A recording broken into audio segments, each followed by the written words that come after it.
Hi friends, అందరికి నమస్తే. ఈ వీడియోలో మనం ఆంధ్రప్రదేశ్ ఇంటర్మీడియట్ జూనియర్ సాంస్క్రిట్ అన్నమాట. Sanskrit first year intermediate each and every Roman చూద్దాము. ఫస్ట్ వెరీ వెరీ ఇంపార్టెంట్ మాత్రమే నేను డిస్కస్ చేయబోతున్నాను అనమాట. సో ఇవి చదివితే 99 మార్క్స్ రావడం 100% పక్కా ఉంటుంది. సో నా పేరు మధు, అనంతపూర్ లెక్చరర్ నేను. సో అంత క్లియర్గా వినండి, వర్డ్ టు వర్డ్ ఎక్స్ప్లెయిన్ చేస్తాను. 16 రోమన్లు, రోమన్ నెంబర్ 1, 2 ఇలా 16 వరకు క్లియర్గా ఎక్స్ప్లెయిన్ చేస్తాను. ఒక్కరికైనా షేర్ చేయండి. నాకు షేర్ చేయడం ద్వారా ఎవరైతే చదువుకోలేదో, ఎవరైతే సరిగా వినలేదో వాళ్ళకి క్లియర్గా అర్థమవుతుంది.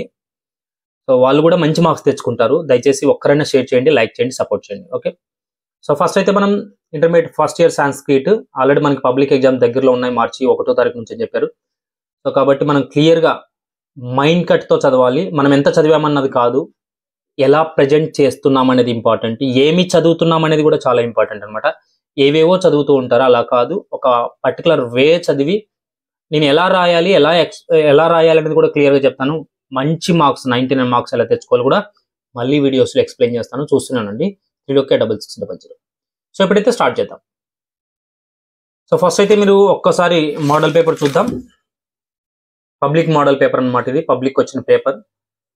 సో ఇక్కడ Roman number 1, Roman number 2 poems వస్తాయి. ఇక్కడ ఒకటి రాయాలి. ఇక్కడ పద్య భాగ సారాంశాలు వస్తాయి, ఎస్ఏ క్వశ్చన్స్ ఫ్రమ్ పోయిటరీ. తర్వాత వచ్చేసి మనకి ఇక్కడ ఎస్ఏ క్వశ్చన్స్ ఫ్రమ్ ప్రోజ్ అనమాట. ఇక్కడ నాన్-టెల్ క్వశ్చన్స్ వస్తాయి 4లో. 5లో పద్య భాగ సందర్భాలు, ఇక్కడ గద్య భాగ సందర్భాలు, ఇక్కడ పద్య భాగ 2 మార్క్స్ క్వశ్చన్స్ అనమాట. సో ఇక్కడ వచ్చేసి మనకి పద్య భాగ గద్య భాగ 2 marks questions. Letter writing roman number 9లో, రోమన్ నెంబర్ 10లో శబ్దాలు, రోమన్ నెంబర్ 11 వచ్చేసి మనకి ధాతువులు ఉంటాయి. సో ఇక్కడ మనం చూసినట్టయితే 12లో రోమన్ నెంబర్ 12 సందులు ఉంటాయి. ఇక్కడ మనం అబ్జర్వ్ చేయాల్సింది ఏంటంటే వాణీష, మహేంద్ర, మహౌదార్యం. సో ఫస్ట్ది మన బుక్లో ఉన్నట్టుగానే మనకి క్లియర్గా ఇలా వస్తుందన్నమాట. వాణీష సౌందర్య సంధి, గుణసంధి, వృద్ధి సంధి వరుసగా ఇస్తాడు, సవర్ణ, గుణ, వృద్ధి. సో వీటిని బాగా అబ్జర్వ్ చేస్తే చాలు. నెక్స్ట్ ఇక్కడ కూడా విడదీసి ఆరిస్తాడు కాబట్టి వీటిని కూడా సవర్ణ, గుణ, వృద్ధి సంధులుగానే పరిగణిస్తూ వరుసగా ఇస్తారు. వరుస క్రమం మన బుక్ లో మెటీరియల్ ఎలా ఉందో అలా ఉంటుంది. సో ఇక్కడ వచ్చేసి మనకి రోమన్ నెంబర్ 14లో ఈ విధంగా ఉంటుందన్నమాట. అనువాదాలు అంటారు. సో ఇవి తెలుగు, ఇంగ్లీష్లో రాయొచ్చు. అలాగే రోమన్ నెంబర్ 1, 2, 3 and 14 తెలుగులో రాయొచ్చు, ఇంగ్లీష్లో రాయొచ్చు అనమాట.